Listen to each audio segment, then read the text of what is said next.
注意看这个男人，他刚想伸手去拉鱼漂，根据他以往的捕鱼经验，水下一定有大货，于是他迫不及待地伸手去捞，结果瞬间就被拉入水中，同时传来咔哧咔哧的声音。几秒钟后，清澈的湖水就被染成了红色。不出意外的话，渔夫出意外了。果不其然，几天后，尸体被打捞上岸。负责调查这个案件的是佛伯勒的山姆。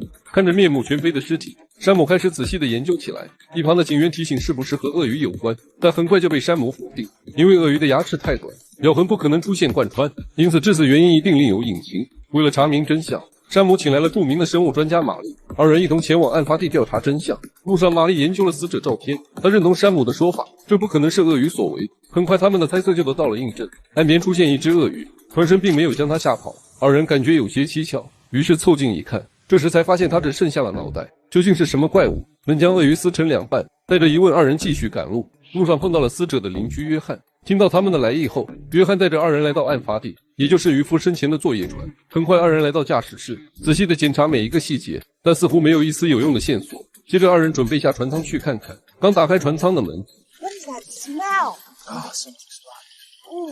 二人小心翼翼地走在船底，寻找这个味道的来源。结果，一具腐烂的尸体出现在眼前，玛丽瞬间被恶心到。这一幕属实让人头皮发麻。没有找到实质性的证据，几人准备离开这里。下船时，玛丽没有站稳，结果将约翰直接推下了水。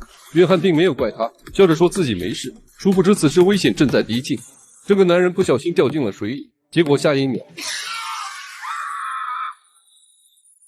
见情况不妙，山姆立刻拿起武器，可约翰早已被不明生物拖走。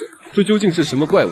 两人不敢在此地逗留，解开缰绳，迅速离开，回到渔民住所。到了夜晚，奇怪的事情再次发生。长发男发现水里有异常，他拿起手电去查看，一只体型硕大的鱼游了过去。女友劝他离水面远一些，但他却不听。不出意外的话，就要出意外了。海底怪物瞬间窜出水面，女友被吓到放声大叫。山姆等人听到了尖叫声，立马赶出屋外查看。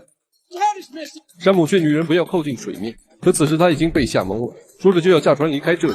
可还没等划出1米，小船就被怪物拖出数十米，下一秒直接将船顶飞，女人落入水中。她拼命向岸边游去，可此时怪鱼就在身后紧追不舍。同伴见状急忙开枪射击，受伤的怪鱼暂时离开。山姆见他露头，又补了几枪，本以为怪鱼离开了，可就在女人要上岸时，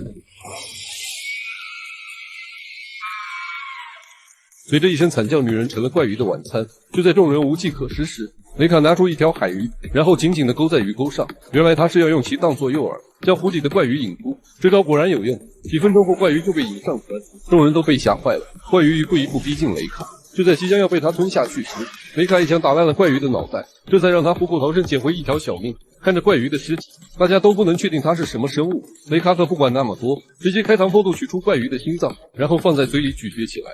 这一幕让玛丽看得直恶心。就在雷卡得意之时，注意看，这个男人正在大口吃肉，突然肉主人的兄弟找上我，下一秒他成了怪鱼的食物。几分钟后，怪鱼带着雷卡离开。这时剩下的人都害怕了，究竟还有多少这种怪鱼？这时玛丽有了办法，正当他要说出时，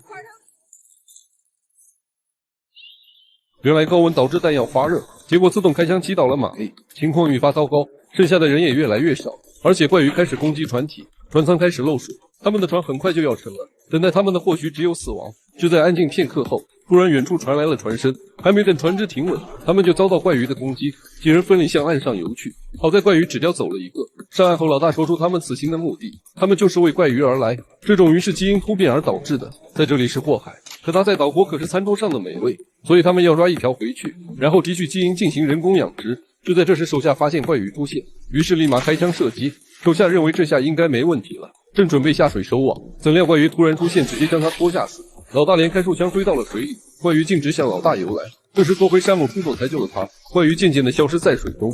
第二天，所有人一起出发寻找怪鱼的老窝。山姆被老大逼迫，只好带头进入洞穴。这里果真是怪鱼的老窝。很快，老大等人就因为贪心被吃掉。山姆带着仅剩的女孩逃了出来。他知道要想活命，就必须消灭怪鱼。山姆拿过木棍撬开螺旋桨，然后立马跳进水里，而怪鱼来不及躲避，径直撞向了高速旋转的螺旋桨，瞬间就被搅成了碎片。就这样，二人幸福地活了下来。也以为怪鱼真的消失了吗？岸边数万只小怪鱼再次出现，等待人类的将是一场浩劫。